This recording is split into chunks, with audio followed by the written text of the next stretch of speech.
It's the supper hour on a January day in 2001. And in this remote rural community of Westhoff, near Cuero, Texas, a new romance between Ronnie Hendrick and Pamela Shelley is coming to an abrupt end. Pamela's eldest daughter, 12-year-old Kayla, is unhappy in Westhoff and desperate to return to her home in Ashdown, Arkansas. Ronnie's family said Kayla was moody and hard to deal with, and they had concerns about Pamela's difficulties with depression. Things were not working out for Pamela and her kids in Westhoff.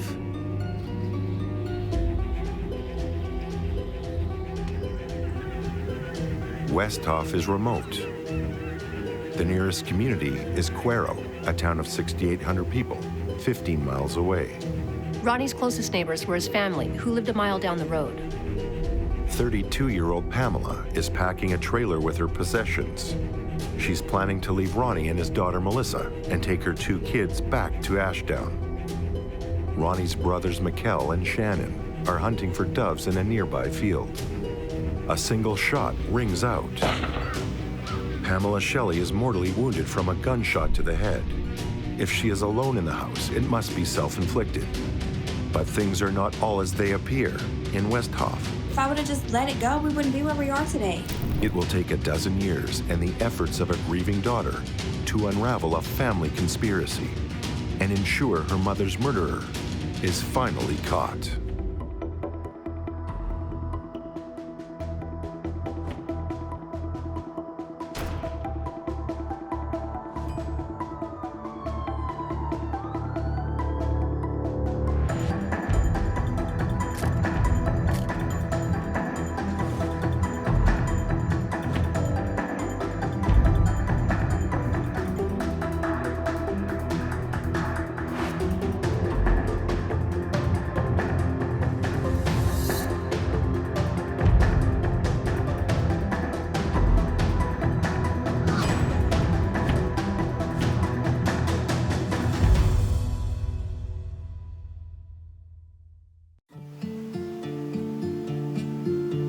The small town of Ashdown, Arkansas grows out of a farming community formerly known as Turkey Flats. Ashdown was founded in the late 1800s by a local judge who vowed to build a town on the spot where his sawmill burned down to the ashes. Pamela Shelley grows up in Ashdown with her brother and sister. My mom was a very bubbly personality type of person. She was very loving and caring. She loved to help people. She was always trying to smile and put a laugh on somebody's face. By just 15, Pamela is sure she's found the love of her life. 18-year-old Jesse Suggs. It's a fiery romance.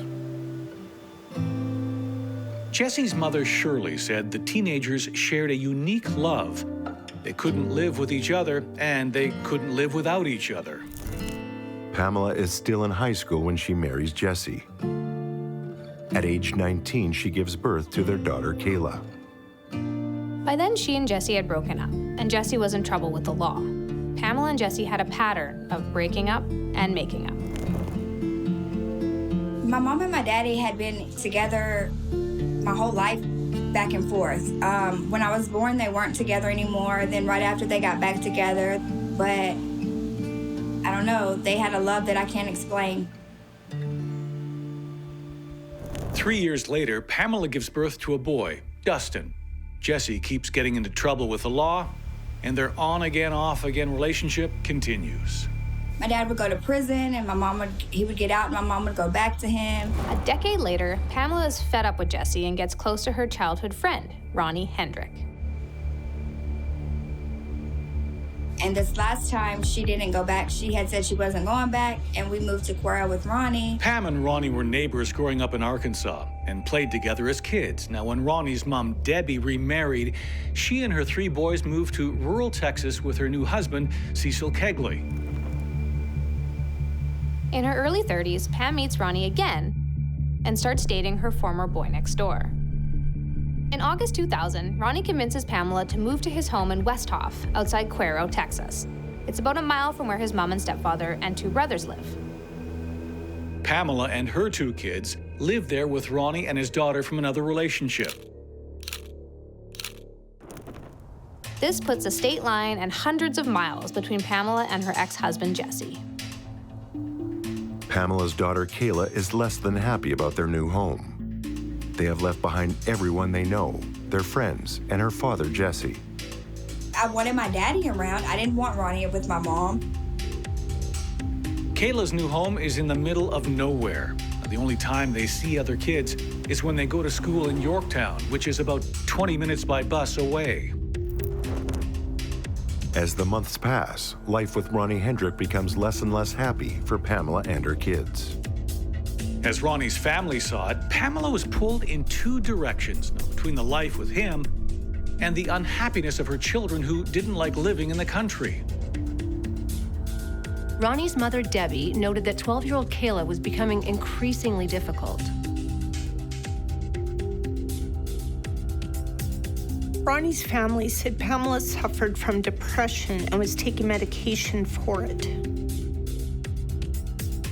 Debbie says that around Christmas, Pamela confided with her that she had contemplated suicide. Early in the new year of 2001, Pamela tells Ronnie she's going to leave him in Texas and return to Arkansas with her children. Pamela loads her belongings into a trailer owned by Ronnie's stepfather, Cecil. Ronnie said he didn't want Pamela to go, but her children are unhappy here, and she doesn't know what else to do. In the early evening, Cecil will come and drive Pamela and her children back to Arkansas. Ronnie's two brothers, Mikkel and Shannon, are nearby, hunting doves. They're the only other people within a mile of the house. Pam has just gone into the bathroom to freshen up before the long ride home while they wait for Cecil to arrive. Ronnie Hendrick kept a .32 caliber revolver in the house. Ronnie said that as he came into the bedroom, he saw Pamela lying on the bathroom floor. As he reached the bathroom, he saw the gun beside her. It appeared that Pamela dropped the pistol after firing it at herself. She was bleeding badly from a wound in her right temple. Ronnie said that the children ran into the bedroom to see what happened, and he had to shield them from the scene. Ronnie's two brothers, Mikkel and Shannon, ran to the house after they heard the shot. Mikkel went inside while Shannon stayed outside to take care of the kids. Shannon later said the kids told him Pam and Ronnie were having an argument that evening. He said that when they asked their mom what was wrong, she said it was nothing. Then she said she loved them, said goodbye, and went into the bedroom on her own. Pamela Shelley has a terrible head wound, and from this remote house in rural Westhoff, the nearest hospital is miles away. A 911 call goes out. Ronnie and Mikkel Hendrick tried desperately to keep Pamela Shelley alive until help could arrive.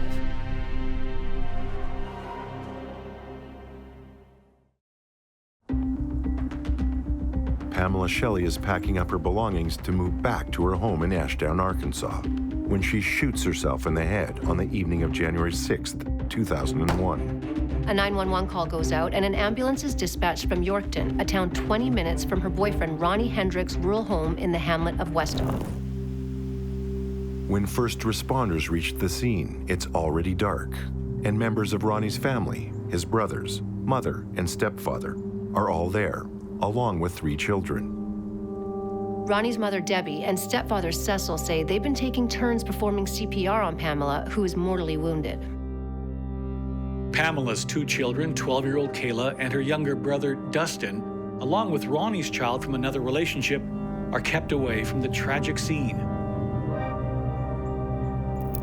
Debbie later said that every time she tried to help Pamela breathe, she bled more. And she had to get her sons to bring towels into the bathroom to mop up the blood. Pamela was bleeding badly from her nose and mouth, but she was still breathing. When the EMTs come inside, they see a pistol on the floor next to Pamela. They ask Ronnie to move the weapon out of their way so they can attend to Pamela. Pamela clearly needs immediate surgery and intensive care, so the EMTs decide to take her to nearby Cuero, where she can be airlifted to a tertiary care hospital in San Antonio. Ronnie accompanied Pamela in the ambulance to Cuero, leaving the kids behind at the house.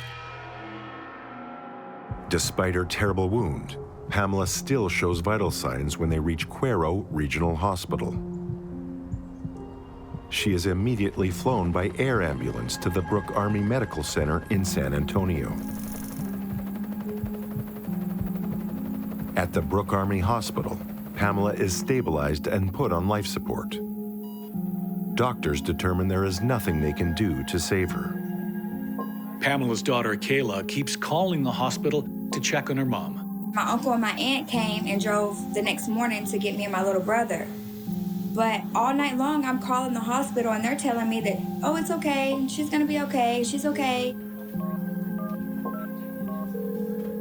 When they get to Pamela's bedside the next day, the family faces a grim reality. Pamela has suffered massive skull and brain trauma, which has left her brain dead. She will never regain consciousness. They take us to the hospital the next morning, and my grandma and them are outside, and my grandma tells me that she's brain dead. My grandma was like, I'm sorry, she's not gonna make it. And we're like confused because all night we've been told that she was gonna be okay. Pamela will never regain consciousness on her own. At this point, only the machines are keeping her alive. Her family makes the difficult decision to disconnect her from the life-preserving machines. For little Kayla, it's a moment to say goodbye to her mom. Stayed all day with her. I just talked to her and held her hand and just talked to her some more and told her I was just sorry for being the little kid that I was. Later that evening, Kayla makes the difficult decision to let her mom go. I tell her, I'm sorry and I love her. And at 9 o'clock, I took her off the ventilator. Pamela Shelley dies on January 7th, 2001. An autopsy is performed at the Bexar County Medical Examiner's Office in San Antonio the following day. The conclusion made by the medical examiner's office is a suicide death by gunshot to the head. The report noted the gunshot to the head was a contact wound, meaning that the handgun that killed Pamela was pressed tight to her right temple when it went off.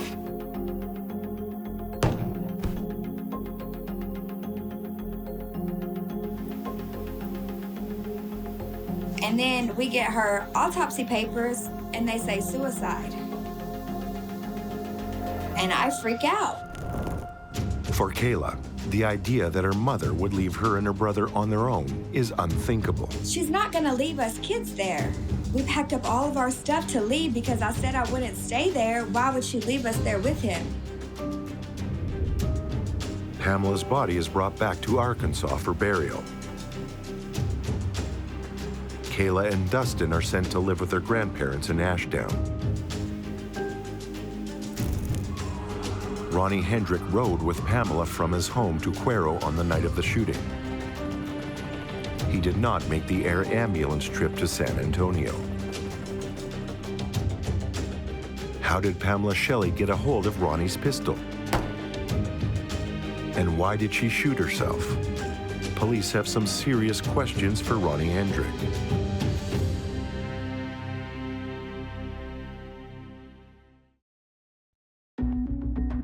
On the evening of January 6, 2001, an ambulance is dispatched to a remote rural home near the hamlet of Westhoff, Texas. A woman has suffered a gunshot wound to the head.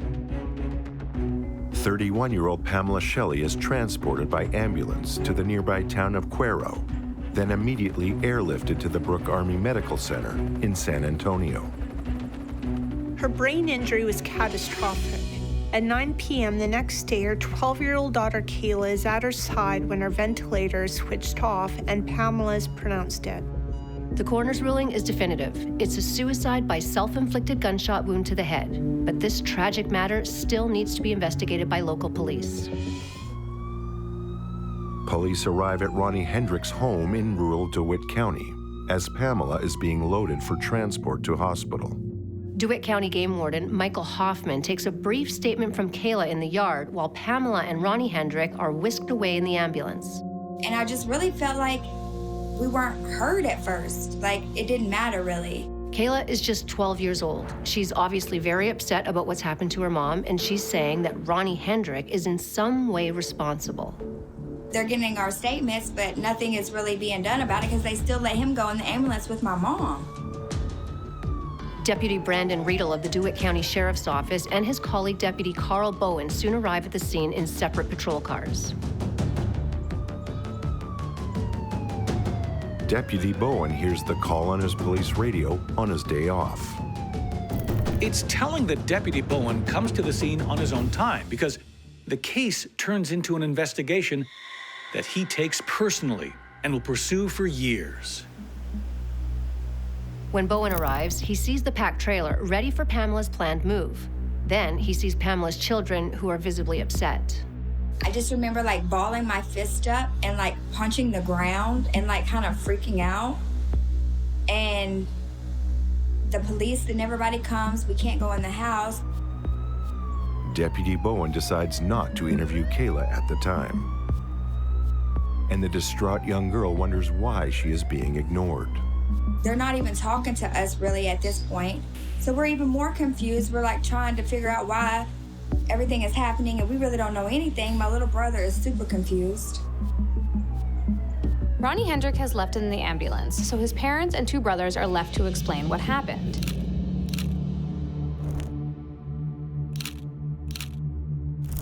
Police are told that Pamela and her two children have been here since coming from Arkansas 5 months ago. The relationship with Ronnie became more difficult as the children grew homesick.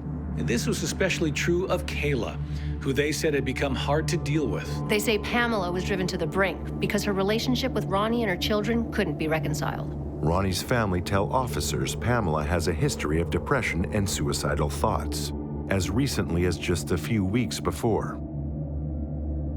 They say Pamela was supposed to be on antidepressant medication, but they're not sure if she was taking her pills. DeWitt County deputies retrieved the weapon and one spent slug from the crime scene. All of the adults are providing a consistent picture of how and why Pamela shot herself. The lone dissenting voice comes from her daughter Kayla, who was interviewed by DeWitt County Game Warden Michael Hoffman, not a policeman, when he first got to the house. Kayla feels like she's being ignored, and that the stories police are hearing from the Hendrick family aren't entirely true. His mom comes outside and says something about a gun being on the ground or whatever, or they found the gun, and I'm like confused because I never seen a gun. Ronnie Hendrick is interviewed at Cuero Hospital by a deputy from the DeWitt County Sheriff's Department after Pamela is airlifted to San Antonio on the night of the shooting. Ronnie's story matches his family's account of how depressed Pamela had become once she decided to take her children home to Arkansas. DeWitt County deputies are unable to compare Ronnie's account with Pamela Shelley's, since she never again regains consciousness. They ask Ronnie Hendrick to submit to a polygraph test, and he initially agrees. He cancels his first appointment, then fails to show for the subsequent appointment. Then he just can't be found at all. Ronnie Hendrick leaves the state. From what I understand, there was really no investigation with the police at all. He got questioned, and that was the end of it. The wound that she had was a classic suicide wound, if you just look at it.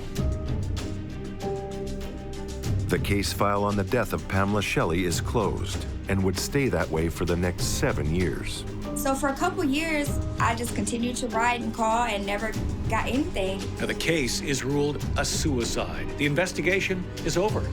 It's about as cold as the case could ever be. By this time, you just kind of, what else can you do, you know? It's consuming my life at this point. 7 long years later, all that changes thanks to a lone cop and a determined young woman who can't let go of some troubling childhood memories.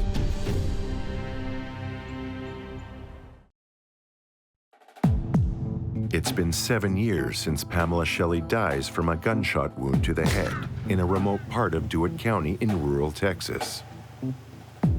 her death is ruled as suicide.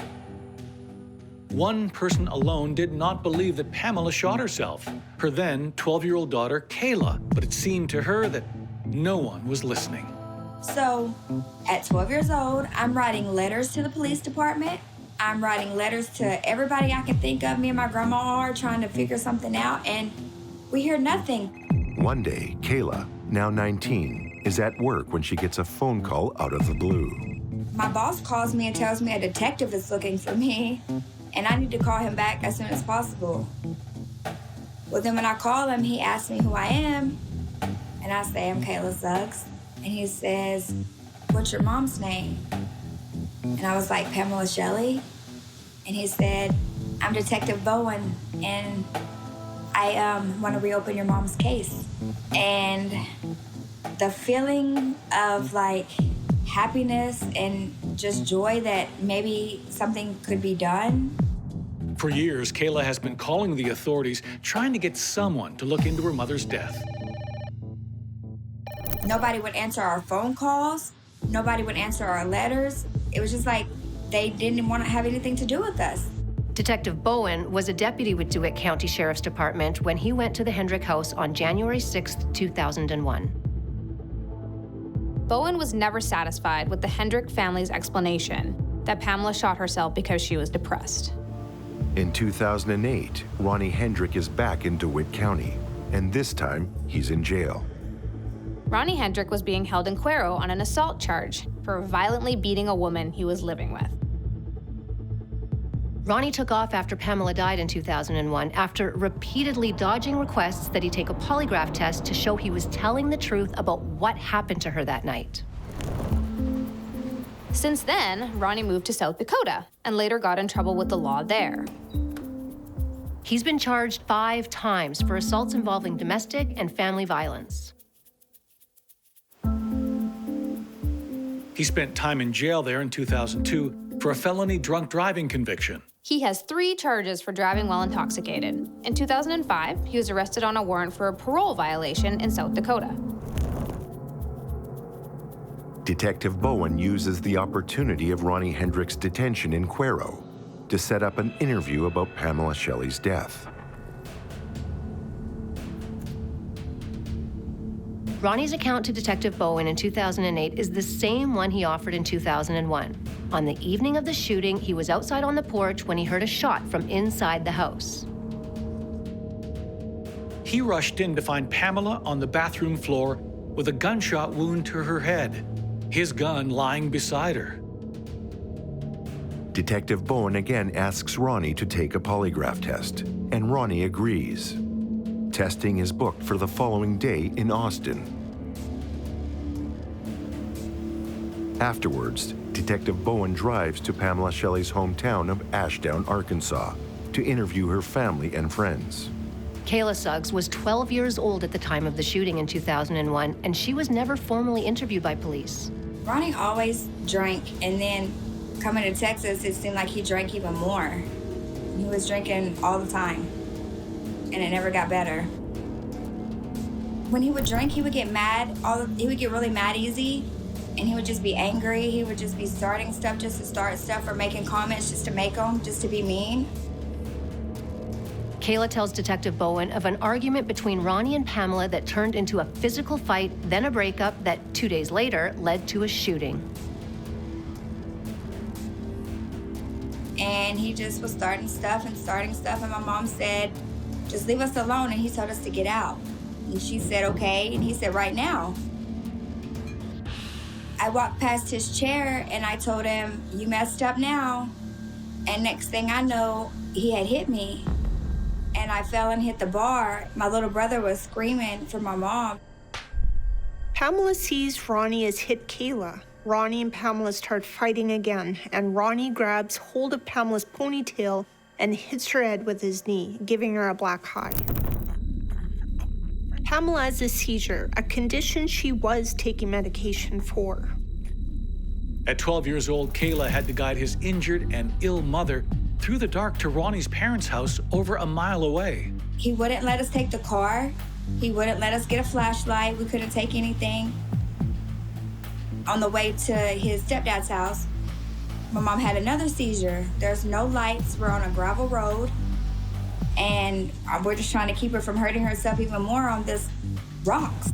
That night, Pamela calls her father in Arkansas and says she's had enough. They're coming home. The next day, Ronnie's stepfather Cecil brings over a trailer and Pamela begins to pack. But her black eye is too bruised to see out of. So her eye had swollen completely shut and she couldn't open it anymore. So we had to go to the hospital.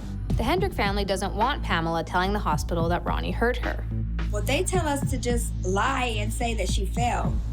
They lanced her eye. We went back home. We packed all night long. We load everything up on the trailer, and we're ready to come home. Ronnie is drunk and refused to help Pamela pack. While we're watching TV, my mom comes in the kitchen, and she's putting makeup on her face. She tells me that we have to go to the store, and she doesn't want everybody to see her eye. And she goes back in her room. This is like at 6 o'clock. We're supposed to leave at 6:30. Pamela cries out from the bedroom. Kayla goes to the door to see what's wrong. I hear this horrible scream. I get up out of my chair and I go around to where her room is, and her bedroom door is shut. And I open the bedroom door and I could see her feet on the floor, and then he's standing like in the bathroom doorway.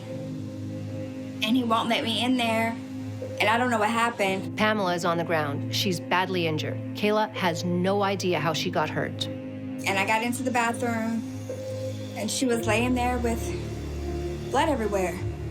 I didn't really know what I was doing. I just was trying and talking to her and praying for her to wake up. His mom was going to work or something, and she goes to call 911. Well, the ambulance people get there, and I have to go outside. And then his mom comes outside and says something about a gun being on the ground or whatever, or they found the gun. This is the first moment that Kayla realizes her mother may have been shot. I never heard a gunshot. I honestly had thought he had beat her up and she had like hit her head or something. I didn't know anything about a gun. Detective Bowen comes back from Arkansas with a new understanding of what happened at Ronnie Hendrick's home back in January of 2001. Pamela Shelley wasn't a heartbroken woman who committed suicide because she was depressed. She was the victim of an alcoholic, abusive man who beat her and shot her to death. When Detective Bowen returns to Cuero, he learns that Ronnie Hendrick has failed his polygraph test and changed his story. Hendrick now admits he was in the bedroom when he saw Pamela shoot herself, and now he wants a lawyer.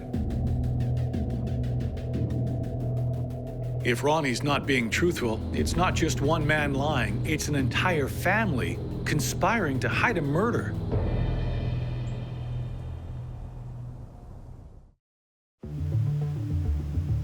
DeWitt County Detective Carl Bowen is convinced that Ronnie Hendrick killed Pamela Shelley in January of 2001. Hendrick's family conspired to back up Ronnie's story that Pamela was depressed and shot herself. Bowen wants DeWitt County District Attorney Michael Shepard to support an indictment for murder. It won't be easy. The reason the case wasn't prosecuted is because rational, professional people decided it was a suicide. That's what you have to overcome, and it's very hard to do. You don't even have police reports because there was no crime believed to have been committed. To convince a jury that Pamela was murdered, you have to convince them that the authorities got it all wrong in 2001. You really have to work hard to piece together sufficient evidence that you think can then persuade a jury beyond a reasonable doubt that you got it wrong the first time and you got it right this time. In 2008, prosecutors decide Detective Bowen has not found enough new evidence to bring a murder charge against Ronnie Hendrick. The case goes cold again. He fought just as hard, if not harder, for my mom than what I did. And for it to go cold, it didn't just affect me and my family, it affected him too. Like, he really was wanting to help us. Meanwhile, Ronnie Hendrick is facing other charges of domestic violence for attacking a woman he was living with in 2008. I mean, it was a violent episode. He was very physical with her. It was very frightening to her. It was very aggressive and violent. And that's very similar to the assault that Carl uncovered as having had occurred to Pamela Shelley. 4 years later, in the summer of 2012, Detective Bowen revisits the Pamela Shelley investigation.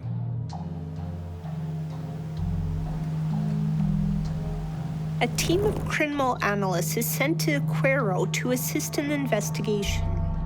The gun that killed Pamela is still being held in evidence. It's sent for touch DNA testing to verify who touched the weapon. When the EMTs arrived to help Pamela, they saw the gun lying by her left leg and had Ronnie move it out of their way.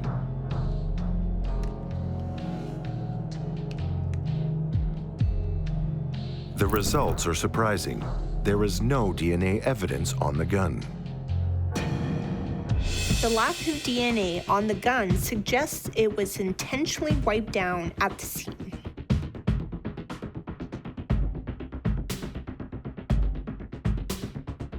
When Kayla heard Pamela scream, she immediately went to her side on the bathroom floor. But she never heard the gun fire or saw a gun next to her mom. In early 2012, investigators took Kayla back to Ronnie's house, now abandoned, and performed a precise reenactment of events from that fateful day in 2001. If a gun was next to Pamela, Kayla would have seen it then. And then I'm like confused because I never seen a gun. While at Hendrick's abandoned house, crime scene investigators also demonstrate how Ronnie could have approached Pamela with a gun while she looked in the bathroom mirror. They showed how her reaction could explain the path of the bullet that went through her head. If Ronnie had held her hair, as he did when he beat her 2 days earlier, she would not have been able to move out of the way of the shot. And if the gun was held close against Pamela's head, the shot would have been muffled. The original coroner's report notes that Pamela had extensive bruising on her body, but it also says the bullet wound was self-inflicted. There's like 4 pages of bruises and stuff on her body that are listed. But then they said the gunshot wound was this way, and so it was automatic suicide. After reevaluation in June 2012, the medical examiner's office changes Pamela Shelley's manner of death from suicide to undetermined.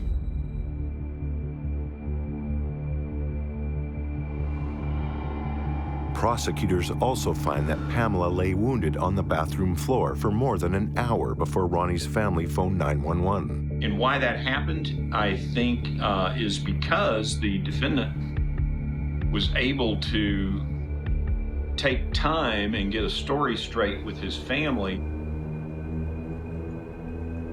In 2001, the Hendrick family tells police Pamela has a history of depression. They were very persuasive to the first responders who arrived on scene, and their story carried the day. Kayla tells detectives that Pamela had no prior history of attempting suicide or of suffering from depression, and the prescription medication she was taking was for her seizures. I looked through medical history for hours, trying to prove that she wasn't depressed, trying to prove everything I could prove to make the world see that she didn't kill herself. So they heard the story of the family, and they were fed things that were not true. When investigators re-interview Ronnie's family in 2012, they find a list of inconsistencies from their original statements made in 2001. Ronnie's mother, Debbie, and his brother, Mikel, both claimed to be the first to arrive after the shooting. They both said they got Pamela's blood on them while trying to help her. Investigators also interview the 3 EMTs who attended to Pamela. They say no one was performing CPR when they got there, and none of them had any blood on them. In 2012, Shannon said the game warden who first arrived performed a gunshot residue test on Ronnie, and that he passed. But the game warden, Michael Hoffman, said he didn't see Ronnie before he left with Pamela in the ambulance, and he didn't have a gunshot residue testing kit with him. In 2012, investigators find Ronnie Hendrick locked up once again in the DeWitt County Jail in Cuero. When he was questioned in 2008, Ronnie shifted his story from being outside of the house and responding to the sound of the gunshot to being right beside Pamela and seeing her shoot herself.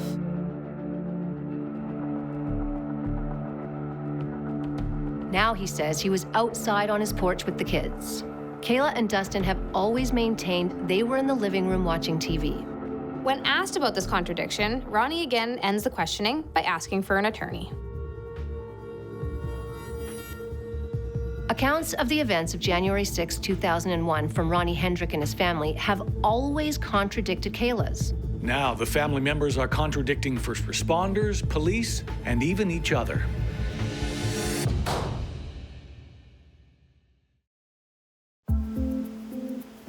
In August 2012, Detective Bowen goes back to Ashdown, Arkansas, seeking more evidence to support a murder charge in the 2001 shooting death of Pamela Shelley.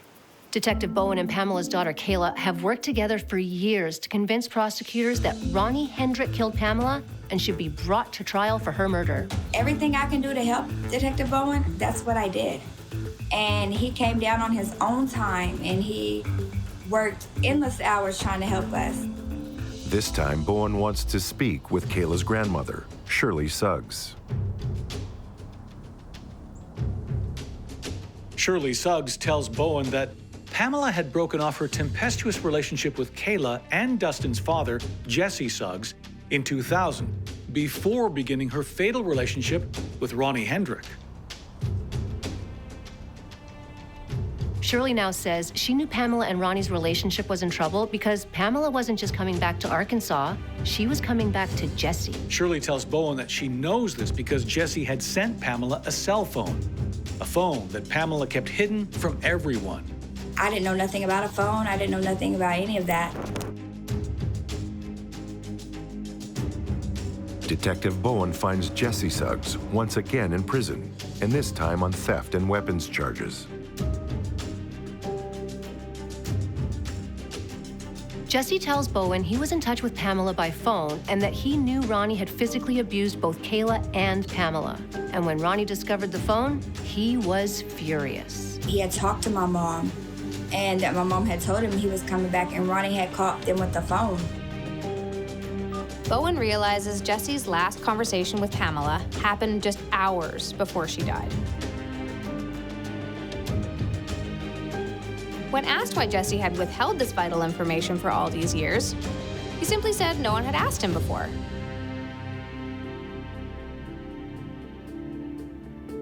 Detective Carl Bowen now has a motive and a key witness. On November 2012, Ronnie Hendrick is indicted by a grand jury for the murder of Pamela Shelley. On June 12, 2013, Hendrick is tried and convicted for the brutal assault of another woman in a 2008 domestic violence case. He is sentenced to 10 years in prison. Then, in August of 2013, just weeks before Hendrick is to be brought to trial for killing Pamela, the case collapses. A publicity leak exposes key elements of the murder case against Ronnie Hendrick. Hendrick's defense argues a jury of locals cannot be impartial since so much of the evidence is public. Judge Jorgen Cotter sets a new court date of June 2013 and considers moving the trial to another jurisdiction. I mean, we were in a mess. If we had had to put off that trial, witnesses would have died. They would have been hard to locate. I mean, we were bringing people in from Arkansas. It was expensive. The prosecution and defense agree to a plea bargain.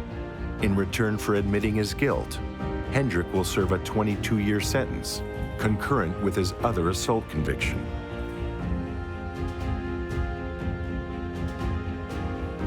Normally, we would have asked the jury to give him 50 or 60 years if we tried it to a jury and if they'd convicted him. Then I get a phone call.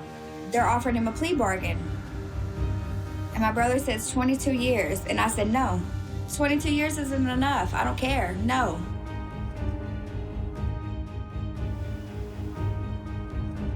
And he's like, you've done this enough, Kayla. Like, you've done it enough.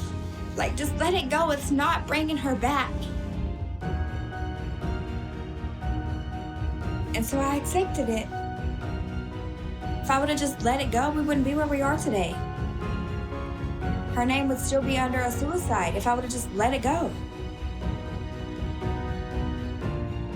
He had to confess for the plea by confessing what he has said under oath is, I knowingly and intentionally caused the death of Pamela Shelley. What we do not have are any details. Wholeheartedly, hands down, my credit goes to Detective Bowen. He will always be my hero. I love that man to death, and I can never thank him enough. And I'm real proud of Carl for doing it because he had to push through a lot of adversity. And as the years passed, you know, it made the case more difficult. But he was able to finally piece together enough of a case that we could get some measure of justice. If you believe something in your heart, you gotta fight for it. You can't just let it go. You just gotta fight for what you believe in.